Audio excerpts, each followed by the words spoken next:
On va continuer donc cette émission à cette heure que l'on passe ensemble avec le Secours d'hiver suisse. Exactement, toujours en compagnie de Valérie Gruter, directrice du Secours suisse d'hiver, et de Florence Regat, qui s'occupe de toute la communication, notamment du Secours suisse d'hiver. Donc le Secours suisse qui vient en aide aux personnes dans la précarité en Suisse.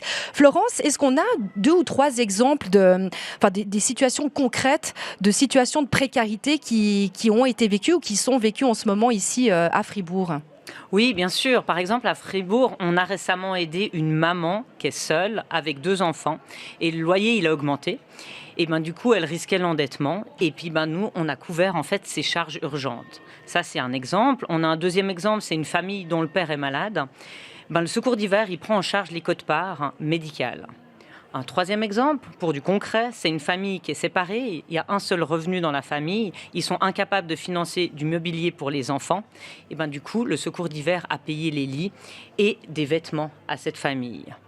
On a une opération en plein sur Coca qui a commencé hier soir et qui est jusqu'à demain midi. Et du coup, le thème, c'est l'aide au lit.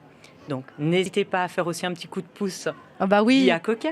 Évidemment, non, mais il faut profiter de tout ça, profiter effectivement qu'on vienne en aide, qu'on soutienne. Évidemment, on répète, c'est vraiment grâce à vous, grâce aux dons qu'on peut faire que le Secours d'hiver suisse continue sa mission. Valérie, adultes et enfants, évidemment, sont touchés par la précarité en Suisse. Et grâce à votre projet Empowerment, je dis juste ou bien it's okay. Empowerment. Oui.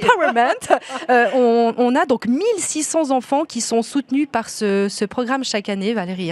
C'est énorme. Oui, exactement. Le programme Empowerment, comme vous le dites, est très central pour le Secours suisse d'hiver parce que la pauvreté touche particulièrement les enfants, comme on l'a déjà entendu plusieurs fois aujourd'hui. Concrètement, nous finançons des activités sportives, culturelles ou musicales, des gants scolaires ou aussi du matériel éducatif. Et notre objet est simple. Nous voulons permettre aux enfants de participer comme tous les autres, de se sentir inclus et de gagner confiance en eux. C'est un investissement direct dans leur avenir. Florence, comment le Secours d'hiver communique sur son travail au quotidien pour sensibiliser le public justement à la précarité qu'on a en Suisse, encourager aussi à la solidarité? C'est un sacré job, ça aussi.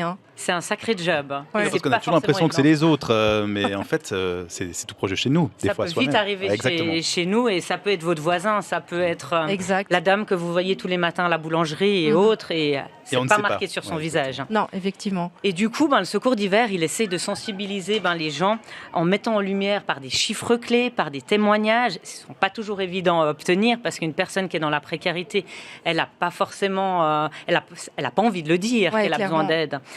Donc, c'est par des situations concrètes qu'on les aide. On est via les réseaux sociaux, on a essayé d'être le plus actif possible via les réseaux sociaux, comme vous, on a vu, par des campagnes vidéo aussi, par notre YouTube et autres. On a nos organisations cantonales qui sont très actives. Et puis, en ce moment, on a beaucoup de marchés de Noël. On est aussi actifs sur le terrain pour essayer de montrer que le Secours d'hiver est là. Et puis, on est proche des gens. Donc, c'est comme ça qu'on adapte notre communication. Puis, ce qui n'est pas évident, c'est qu'on a 2 communications à faire. On adapte notre communication pour nos bénéficiaires, les gens qui ont besoin d'aide, et pour nos donateurs. Parce que sans donateurs, on ne peut pas aider nos bénéficiaires. C'est ça. Donc, c'est vraiment important de faire des dons, notamment sur secours-d-hiver.ch. Valérie Gruter, le mot de la fin, il va être pour vous.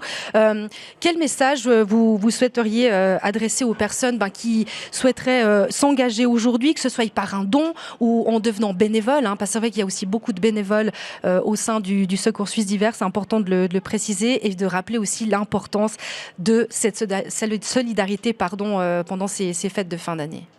Oui, j'aimerais simplement dire aussi, chaque geste compte. Que ce soit un don, une heure de bénévolat ou simplement une information partagée, ça peut éviter qu'une situation bascule dans la précarité.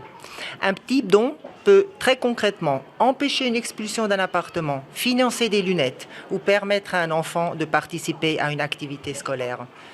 Le Secours suisse d'hiver agit toute l'année et pas uniquement en hiver. Oui, c'est ça, c'est toute l'année en Suisse.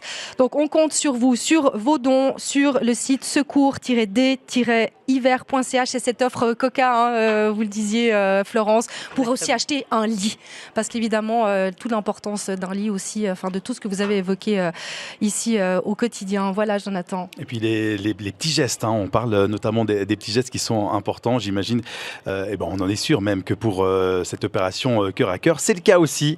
Des petits dons, des gestes, c'est déjà quelque chose. Vous faites un petit quelque chose pour notamment les enfants qui sont victimes de violences en Suisse et dans le monde. C'est notamment le but de cette opération qui commence aujourd'hui pour ces 10 ans de Cœur à Cœur jusqu'à vendredi prochain à travers toute la Suisse romande. Là, on est à Gruyère avec ce marché de Noël. Virginie, on a une superbe vue sur ce marché de Noël ici, sur cette rue.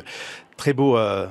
Oui, très beau. Et plein de gens qui viennent nous faire un petit coucou, qui peuvent aussi venir faire des dons aussi ici sur place, ou évidemment on rappelle le numéro 0800 87 07 07. Et l'autre chose, c'est qu'en fait, pour demander des titres, en fait, on est déjà complet. Donc, c'est fini. Ouais, c'est déjà complet. Il y a énormément de titres qui ont été demandés, mais n'hésitez pas, quoi qu'il en soit, à faire vos dons. Ça, c'est l'important. Et notamment, on découvre cette playlist que vous